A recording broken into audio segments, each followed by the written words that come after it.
So, just to introduce ourselves, my name's Darren Verschuren. Up until last week, I was the Managing Director of ALS Safety. I've since changed jobs, and up until yesterday morning, I was the Vice Chair of the PASMA Training Committee. I'm no more, but I'm still here. So I'm still here to do the talk. And thank you. You didn't drop me in it by leaving me and doing the talk on my own. So my name's Brian Parker. I'm the current chair of the PASMA Training Committee and also the business development manager for AFI in a technical sense. So just lead on to Darren. So we were asked to do this talk to give maybe a slice of background into it.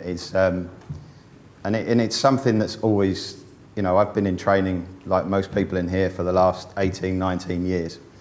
And one thing that's always struck me is we take the people out of their working environment, we bring them into the training centre that we'll have a look at. We deliver them skills and knowledge and our experience to hopefully change that. But what happens after they leave us? They go back to work. Does the day's training and the knowledge that you've had within that time scale, does it reflect over 5 years, or do you have a skills drain? So it's starting, I think, a process to start looking at it as a wholesale issue, that we're not here to just singularly do the 1 day every 5 years. How can we interact with the people that are out there? How can we interact with the people at the coalface? And how can we make a difference, not just 1 day every 5 years, but as a continuing process to try and drive standards up? So as Peter said, 75,000 people are going to be going through this process. So that's, it's not a small number. There's a lot of people that we're training and sending out there. And just to start, we're not going to cover, obviously most people will know what the training course is involved, but thinking about the environment that they're coming into for the training course. So you have dedicated rooms, so that they're cut away from a working environment. You have clean welfare facilities most of the time, and certainly not when it's finished sometimes, but you've got clean welfare facilities, a focused area with no mobile phones, Roger. They're in there. It's going off. No, it's all right. It's important. But you have a focused learning area. It's great timing, by the way, down in there. And, refreshments that are laid on. So it's, is that really what, in the course, but is that part of their daily routine? Go on, Brian, you can turn it over. You have the equipment in there. It's a training equipment. Most of our towers, when I was in the training business, have never done a day's work in their life. They go up and they go down. They don't do anything when they're up. So the equipment is dedicated. It's all in there. It's indoor, which, knowing from industry, not everyone is going to build every tower indoors. It's clean and tidy. I'd like to say most of our centres are clean and tidy, certainly most of the time. And you have that learning environment where the external pressure doesn't exist. So, that's the environment we want people to learn in, and I'm not suggesting we, start throwing, price work and all this other kind of stuff into the training course, but, to understand that the learning environment is fantastic, but it's not going to exist tomorrow, and how far and how important is the training course if the skills drain the next day? They take, we do that once every 5 years, and then we go back to the way we really do it, and it's trying to consider that. Okay, and the course is basically, for those who are not familiar with the course, is divided into 2 parts. As you would expect, there's quite a lot to cram into a typical day. The morning is essentially classroom-based, subject to passing that theory test, usually before lunch, and often to the relief of the candidates that you've got on your course sometimes, because it isn't an easy test. You've got a series of multiple choice questions that is essentially given to you, and the pass rate is 97%. So you have got 3% of that 70-odd thousand people who don't actually unfortunately make it. As you would expect, the afternoon is pretty much focused on the tower build.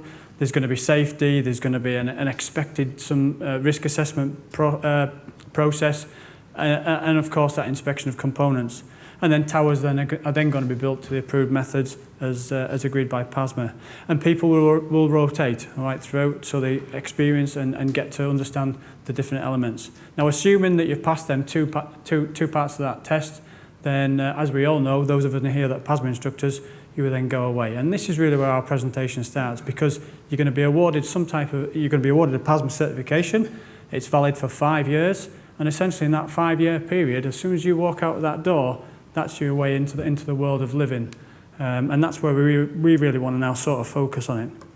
I can say the joy of passing, essentially, is often quite a big relief for a lot of the people in that room. When you've got 12 potentially delegates in front of you, they've been booked on the course often like the day before, they're there in front of you, and they're keen to walk back into that workplace trained and hopefully tell the boss that they've done it. But reality is, you're probably thinking as safety managers in the room, clients, etc., that that individual armed with the right competence, fresh from passing their course, been through that sort of that process, back into the world of normal now. But what really is the real world? We've basically essentially put that person through, a series of tests. So to all intents and purposes, you've got a safe worker. But then the real world strikes. And what does that real world look like? What sort of pressures and issues are that individual going to sort of come up against whilst they're going back into that real world? As always, I would say that we need to empower that person to do how they've been taught and to follow the training they've had. And we need to encourage them. And we've heard from some brilliant speakers earlier, again, how we can manage that sort of things. But question to you really, what are the real world pressures when we get back from a training course into a real work scenario? No manuals? No manuals? Yeah, the manual doesn't match the tower that you've been given. Quality of the equipment. Quality of the equipment. Yeah. Okay. Different manufacturers. So you're taught on one specific type of tower. Okay. A combination of the two. Yeah, that's fine. Yeah, I understand. Yeah. Anything else? Time constraints. Yeah. Sorry, go on at the back, mate. Yeah. We came up with you're training people in a specific environment and giving them back to how to do it properly, giving them back to someone that doesn't understand how to do it properly. So I agree. Yeah. Maintaining the standard that you've just been taught. Yep. It's very easy to drift back into the old ways that the others have done. The kind of human nature element. The corner, and then everyone cuts off through the grass. And yeah. Anything else? Don't worry, we won't overrun. So no, don't worry. Go on, Carl. Influence attitudes. Yeah. Influencing attitudes. But because they've been building for 20 years that way. Oh yeah. After the course, you still believe I'll still do it that way. How many times have you heard it? I've done it for 20 years. No. Did someone say peer pressure? I heard it. Great. Because when we've been discussing it, I think peer pressure can be, it's the environment that you're in sometimes. If you're the only one doing the 3T method and everyone else is not, it can be, if you're new to the industry, can be a big issue. We had things like financial constraints if you're on price work. I don't know if anyone feels that, if you have to get through a certain amount of work through the day, doing it a certain way can slow the process down, which can give you an issue.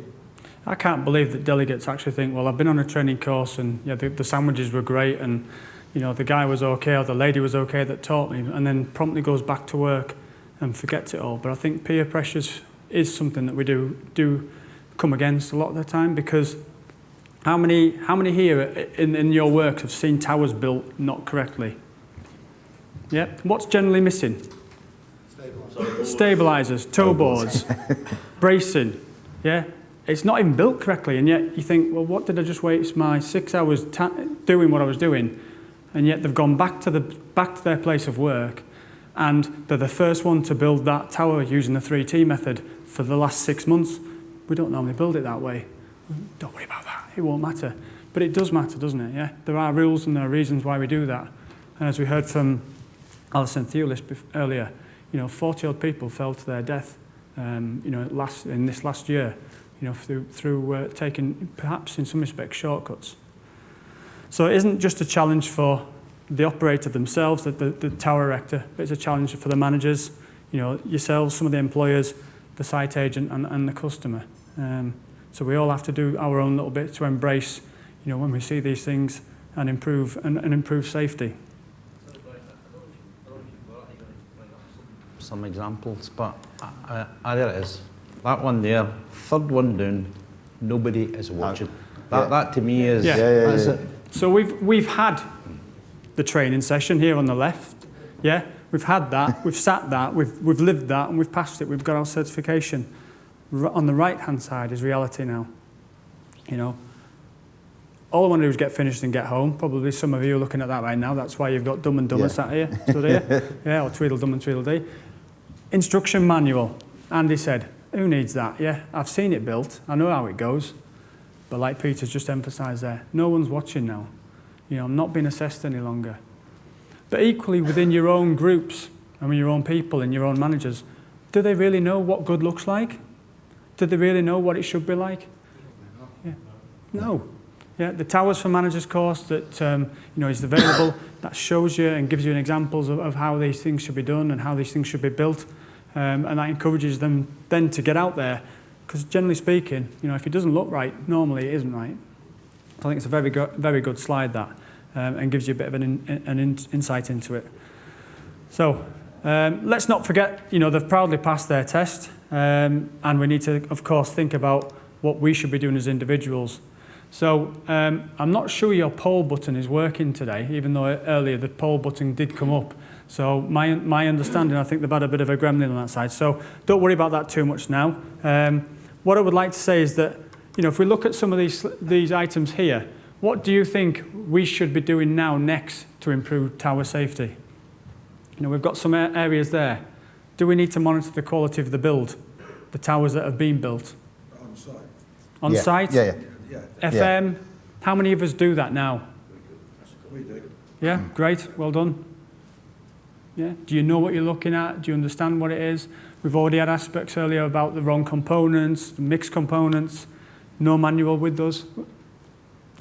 We need to target training where it's needed.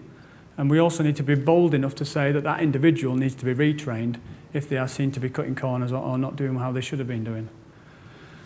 Raise the quality of equipment that's been supplied with the hirer. Yeah? It's poor, it's bad, yeah, but it might have been through the wars with some aspects, so it might need a bit of, these things happen, okay? But I'll wait till the end of the project before I tell them and get the bill for it. You're putting people's lives at risk. Also, not to bash any of the hirers, but there's also a quality control, and acceptance. That if the equipment's coming onto site, and I worked for a hire company for 20 years, if it's coming onto site, that it's not only the blame of a hire company, it's the quality control on entry. So it's if it hasn't got the right gear, if it's got damage, whatever. But why is that ending up being used? it's that kind of notion that it came from a hire company. It came from Rewall, who I used to work for. They've checked it must be all right.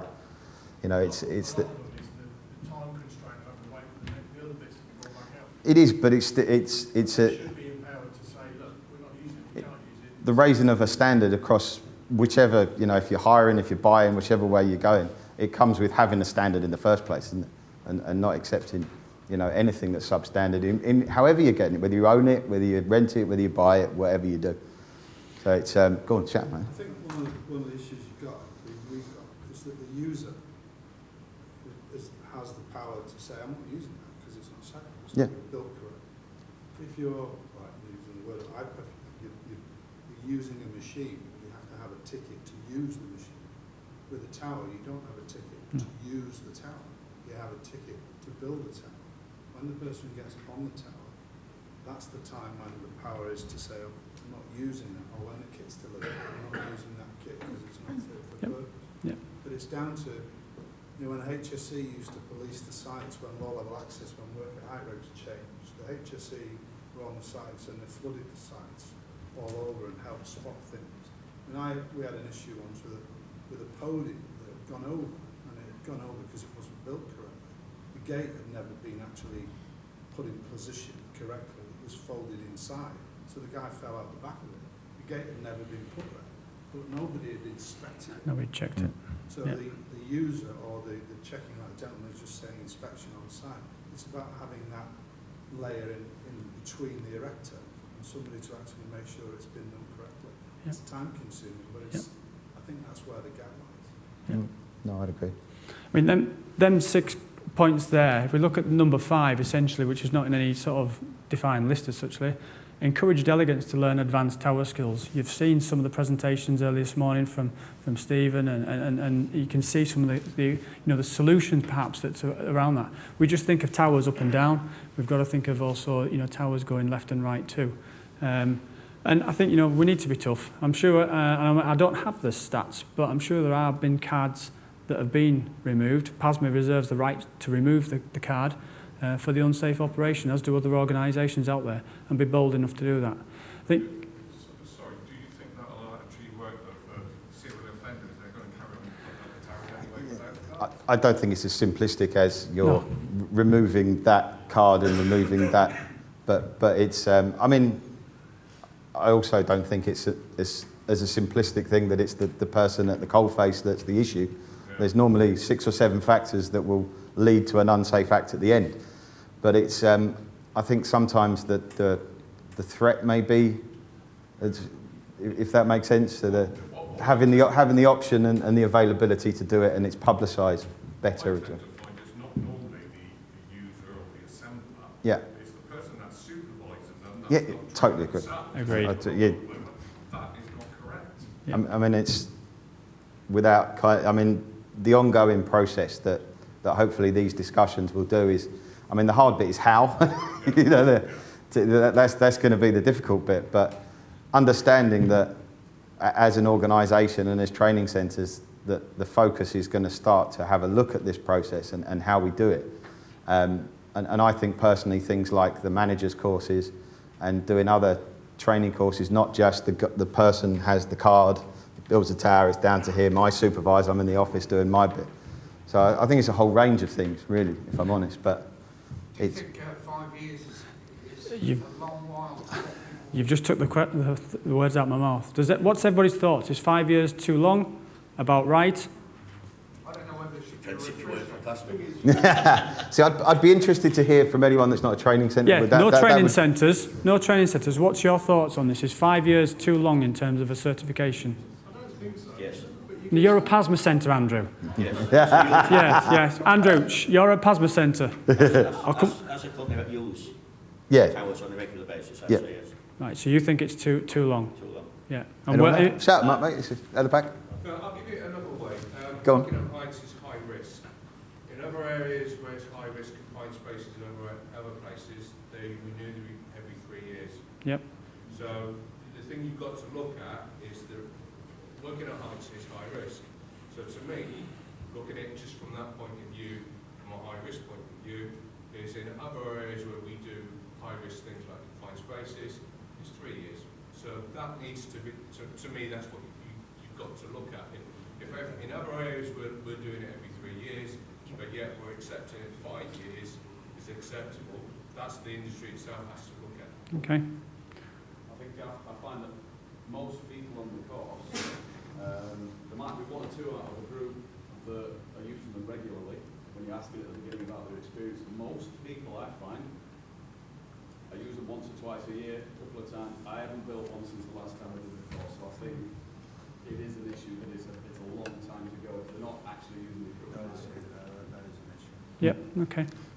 I have to do audits on sites, and I find it's a typical human way of doing things. They will take shortcuts if they can get away with it. Yeah. Yep. Great. Okay. So it's not just a case of the guys being trained to use a tower.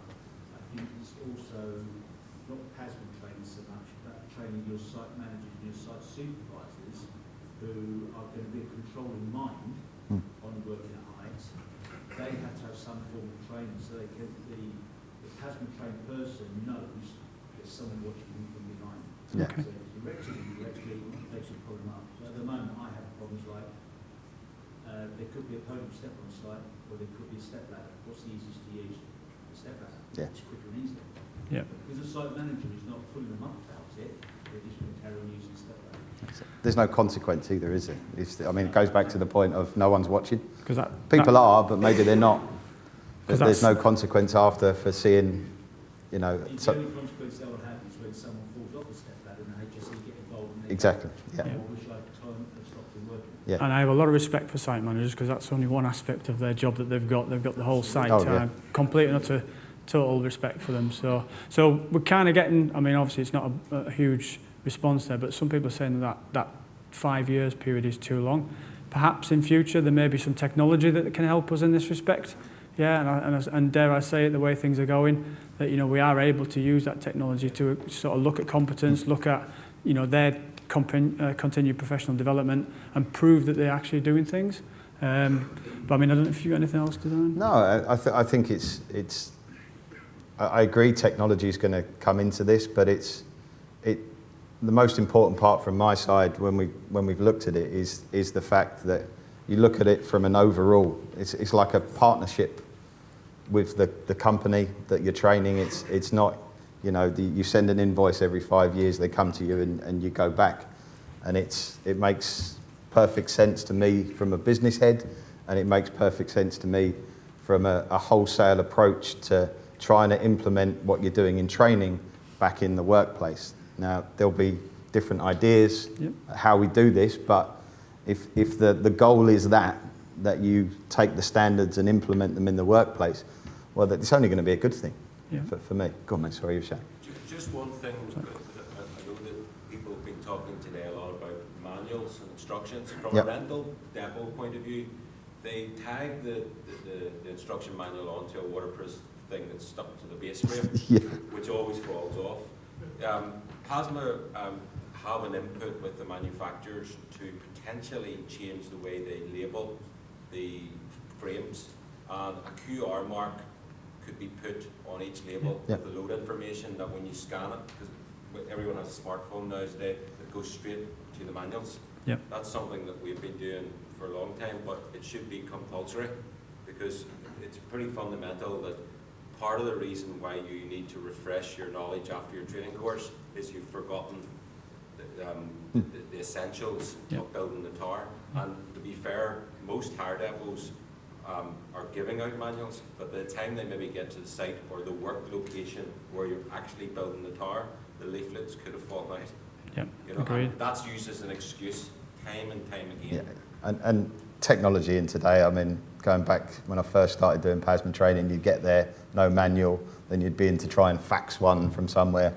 I mean, apps and phones, and it's not a massive load of information that's hard to find, if I'm honest, even as a Google. Go on, sorry, mate. It kind of leads on to what I was going to say. Most of our candidates have never filled in a SCAF tag, record for them. They're not aware of that. I think pushing that legal obligation and duty element helps it. Yeah, and it frightens the hell out of some of them. Because we kind of mentioned earlier about the user themselves, they can just use the tower, can't they? Whereas somebody else has built it, they need to be inspected and then signed off. Out of the contractors or clients that's in the room, has anybody ever undertaken the Towers for Managers course? No hands up, right? Okay. All right. I appreciate there are other ways in demonstrating that competency through other events. Oh, sorry. Oh, sorry. No, sorry. The lights are bright. As the four of us in this row know only too well, I'm very sad to say that we're aware that hire companies, some hire shops, hire out substandard equipment. And I wonder if there's any way that PASMA or you as a committee could interact more with hirers to increase their knowledge, to make sure that the equipment they rent out is fit for purpose. Fit for purpose. I agree, and that's certainly something that the exec and council, and I've got Carl. The process is in place, and it is audited as well by the Hire Association, and we've got a representative there, and we do invite manufacturers and suppliers who come and support us as well. But again, through sometimes behaviour more than knowledge, we have the same issues within our workforce as well, which we try and promote and encourage. So, and that's not just my company. I think that's against all the high companies. Yeah, I know it's not. Great. Richard? One of the things I find very, very helpful in training courses, these 2.5-minute videos from the manufacturer Yep. Makes an introduction into those sort of things. Those toolbox tools. Certain health teammate, that's how you should be doing, but some other factors here. Yep, I do agree. Yeah, modern ways is, you know, people learn different ways now, don't they?